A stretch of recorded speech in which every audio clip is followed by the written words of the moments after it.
வணக்கம். இன்றைக்கி என்ன பார்க்க போகிறோம் அப்படின்னா, கொத்தவரங்காய் பொரியல் எப்படி செய்கிறது அப்படின்னு பார்க்க போகிறோம். அதுக்கு கொத்தவரங்காயை நல்லா பொடி பொடியாக கட் பண்ணிவிட்டு தண்ணி வச்சு அதில் கொத்தவரங்காயை போட்டு வேக வச்சு பெருங்காயம், உப்பு எல்லாம் போட்டு வேக வச்சு எடுத்து வச்சுருக்கேன். அப்புறம் அடுப்பில் ஒரு கடாயை வச்சுட்டு அதில் நல்லெண்ணெய் ஊற்றிட்டு நம்ம வந்து தாளிக்க போகிறோம். அதுக்கு கடுகு, உளுத்தம்பருப்பு, மிளகு, ஜீரகம், காஞ்ச மிளகாய், கருவேப்பிலை, பெருங்காயம் எல்லாத்தையும் நம்ம போட்டுக்கலாம். போட்டுட்டு நம்ம வந்து பெரிய வெங்காயத்தை வந்து பொடி பொடியாக கட் பண்ணிவிட்டு அதையும் நம்ம அதில் சேர்த்துக்கலாம்.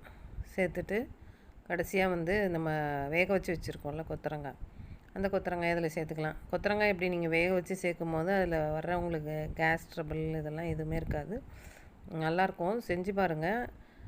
அதுக்கப்புறம் கொத்தவரங்காயை போட்ட பிறகு நம்ம வந்து தேங்காய் துருவி வச்சு தேங்காய் எடுத்து அதில் சேர்த்துட்டு நல்லா 2 தடவை கிளறி விட்டோம் அப்படின்னா சூப்பராக இருக்கும். இதில் உப்பு எல்லாமே கரெக்டாக தான் இருக்கும். எண்ணெய் போட்டு வேக வச்சுருக்கிறதுனால உங்களுக்கு பத்தலைன்னா ஆட் பண்ணிங்க. அதுமாதிரி காரம் வேணும்னாலும் இன்னும் மிளகா நிறையா கூட நீங்கள் போட்டுக்கலாம்.